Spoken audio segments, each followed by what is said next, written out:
So I just got laid off on a random Wednesday. I just got a call from my work and they let me know that I was getting laid off today. So I got laid off from my job out of nowhere yesterday. We may be able to integrate you back into your previous. Hello friends, welcome back to my YouTube channel. Please take a moment to like this video and subscribe to my YouTube channel. So in today's video, we'll be talking about more and more people are being laid off in 2025.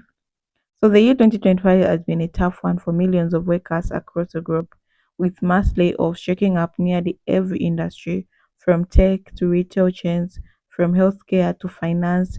No sector seem immune. As job cuts continue to dominate headlines, more and more people are left wondering what exactly is going on. Why are so many people or so many companies letting go of their workers at a time where we were promised economic recovery? In this video, we are diving into the reasons behind all these massive layoffs. I just got a call from my work and they let me know that I was getting laid off today. And so I was laid off from work today. And it's a lot. There's the fires going on in LA. My birthday just happened a few days ago. I thought this was going to be my year. And I just got laid off. I've been at this company for over 6 years. And, I don't even know what to do. Obviously, I have to file for unemployment. I'm just like in shock. But here's the biggest thing. A few months ago, I filed a sexual assault investigation at work because something happened. And around like December, they finally finished the investigation and they really didn't do anything. And a month later, here I am getting let go, and I just feel like this seems very fishy, and I don't know too much about the law. But if there's any like lawyers on here, and if somebody can help me, if I have a case here, let me know. But yeah, I don't know what to do. So I just got laid off on a random Wednesday from my job of over 2 years. And it's okay. I had honestly been looking for other roles. Funny enough, this morning actually, I had a Zoom with a company that I had 3 interviews with, and they wanted to Zoom me with an update. And I thought, oh, this could be an offer, right? Why would they reject me over a video call? So lo and behold, it was a rejection over video call, and they made sure to tell me that it was super, super close between me and one other person, and for no real reason, they went with the other person. And I was like, okay, I'm really bummed, but it's fine because I still have a job. And you know what? Only a few hours later, I no longer have that job. So with that being said, I am taking this opportunity to pitch myself. If you are hiring in influencer marketing, content strategy, even social media strategy, I have over 6 years of experience working in a 9-to-5 role in both the fashion industry as well as beauty and wellness. And then I've been creating content on social media for over 10 years now. But I know so many people are dealing with this right now, so just know you are not alone, and happy Wednesday. Hello, my name is Jacqueline, and I was just laid off in a mass Zoom meeting. So if it looks like I'm not okay, it's because I am not okay. One thing about working in tech is that it is not for the weak, and you watch these layoffs happen all the time. And each time you continually tell yourself, it ain't me, thank God. Well, guess what?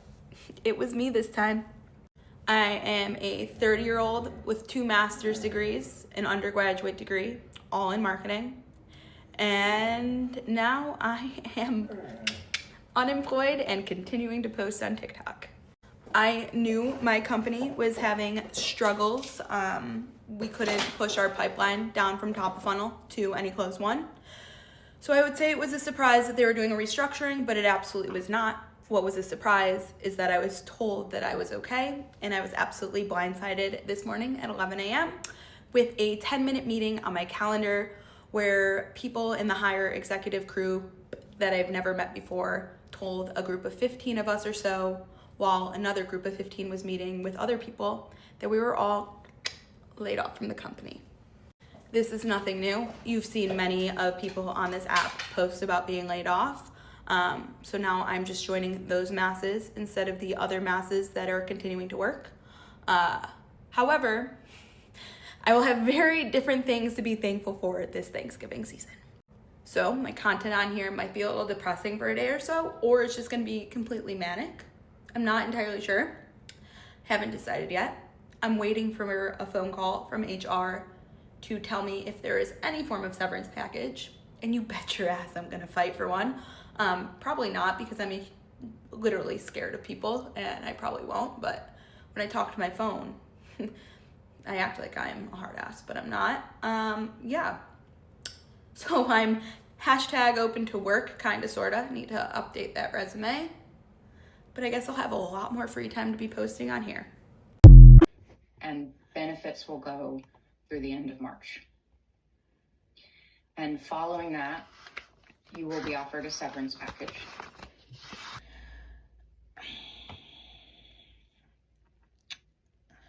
I guess I just really want to express that this is not a great business practice to hire someone with a new initiative and then decide that the funding is not there for their role. It's really dehumanizing. And I know that's not you two's decision, but if you could pass that up the chain, I'd appreciate it. I understand. Dollars. We'll pay that within 7 days of you signing off and the final release. It's pretty standard paperwork.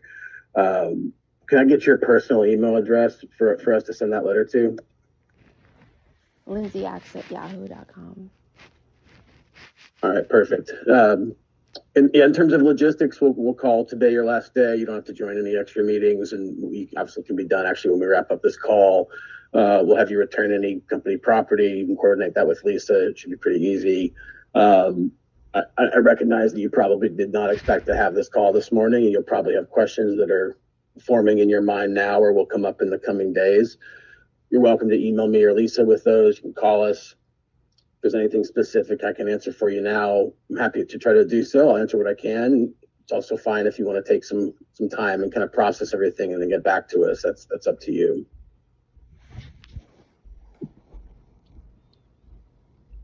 It's fine, thank you. Okay. I'll have Con send over that paperwork for you. Take a look at it. Let us know if you have any questions. Like I said, it's pretty standard. And then as soon as we get that and your laptop and stuff back, then we'll get that severance check cut for you and get it out to you. Okay. All right. Thanks, Lindsay. I appreciate it. I just got home from being laid off as an HR business partner today. It sucks, and all I said to my director was it caught me off guard, but I'm not surprised. Their initiative to have everyone get together and find a friendly way to cut costs, their inability to promote people and give people raises, cutting budgets in other ways, these are all signs of a layoff. My position was more business partner and strategy, so obviously strategy of moving people forward and growing people means more money. So it makes sense that my position was cut from the rest of the generalist and admin type HR team. So I'm in a state of disassociating right now, and the one thing that I did remember to say is I could request a recommendation on LinkedIn. So yeah, he's excited to give me a recommendation, and that's the first thing I'll be doing is requesting a recommendation on LinkedIn to show that it was nothing to do with my performance. It was truly a restructure of the company. But I'm in good hands because I know what I'm doing, and a lot of people don't. So hang in there if you're laid off or also looking for a job. That's a video, guys. I'm just here also to share what I think about today's video. Okay, why more people are being laid off. So let's start with the trigger this wave of layoff. After the post-pandemic around rebound of 2023 and 2024, many companies were optimistic about growth. They had a large number, expanded rapidly, and poured billions into innovation and automation. But early 2025, reality hit hard. Interest rate remained high, consumer spending slowed down, and inflation continued to pressure operation costs. The economic climate began to cool, and companies that has growth too fast suddenly found themselves overstaffed and under pressure from investors to cut costs. Layoffs became an easy and immediate solution for all these companies. A huge contributor to this situation is the rise of automation and artificial intelligence. Many positions that were once considered secure are now being replaced by AI systems and machines. Customer services role, data entry, content writing, logistic, and even some coding jobs has been reduction, not because the workers were not performing, but because their jobs couldn't be done cheaper, faster, and around the clock by technology. While these advancements are exciting from an innovation standpoint, there is also raise difficult questions about the value of human labor in an increasing digital world. But it's not just about tech replacing humans. A lot of companies are dealing with consequences of poor planning. In the rush to recover COVID 19, many businesses overhired, assuming that the growth we are not experiencing would be long lasting. But consumers' habits shifted again. People become more conscious with spending. The economic slowdown in China and ongoing conflicts in Europe and the Middle East are also played a role in disrupting global supply chains and investors' confidence. These ripple infected revenues and the workforce took the hit. It's also important to talk about corporate greedy. Some of these layoffs are not actually about saving the company, they are about protecting profits, margins, and stock prices. There are companies reporting billions of profits while still laying off thousands of workers. Why? Because to investors, learners operations look more attractive. This is where the human cost of capitalism becomes painful and clear. Employees who gave years to these companies are being cast aside to appease shareholders and keep executive bonus intact. For younger workers and recent graduates, this environment is especially scary. People are being told to go to college, get degrees, and build careers, yet the jobs are not there. Or if they're there, they react biased, underpaid, or lacking any sort of security. Meanwhile, other workers who were hoping to retire soon are being pushed out earlier than expected with limited options for bouncing back. It feels like nobody is truly safe, and that adds a layer of fear and anxiety across the entire workforce. In response to all these, we are starting to see people rethink what work means to them. More people are turning to freelancing, entrepreneurships, and digital income streams.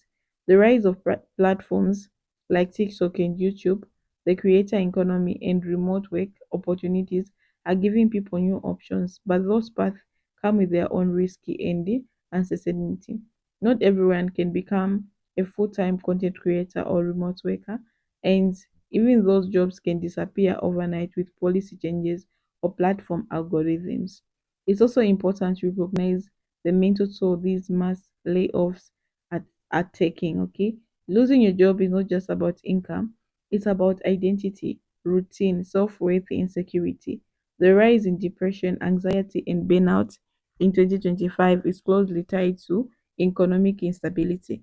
People feel powerless, unsure of how to plan for the future, and betrayed by the system that was supposed to reward hard work for them. So where do we go from here? The answer is not simple. Government need to step in with stronger worker protections, reskilling programs, and updated labor laws that reflect the modern economy. Businesses need to stop treating people as disposable. And as individuals, we need to stay adaptable, learning new skills, building multiple income income streams, and staying informed about the industries where we are in. But we also need to stay connected. These mass layoffs are not just numbers, they're real people with real stories. We need to support each other, speak out, and demand better as a person. So the mass layoffs of 2025 are a wake-up call. They show us how fragile employment can be, even in major industries, but they are also reveal a deeper need for change. Change in how we define work, value workers, and build economic system that save people, not just profit.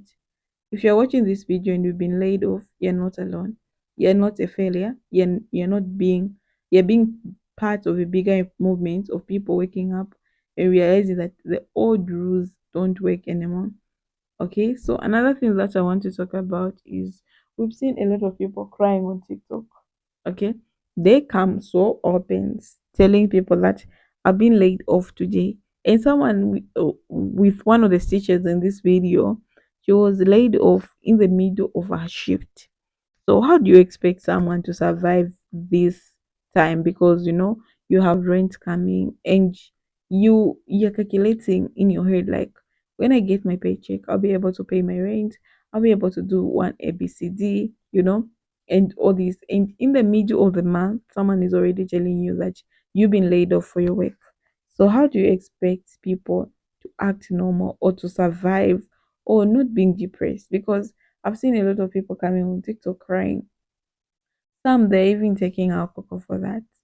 So it's really depressing. And people, the job market at this point is really trash. Like people are not finding jobs. I've seen a lot of jobs on LinkedIn, Indeed. They've been applying for thousands of jobs, but only few people are responding to them. Only few people are going for interviews. Even if you go for interviews, they won't even give you a feedback. Like a lot of people have been complaining about all these things which has been happening in 2025. Like we said, in 2025, we had a lot of hope.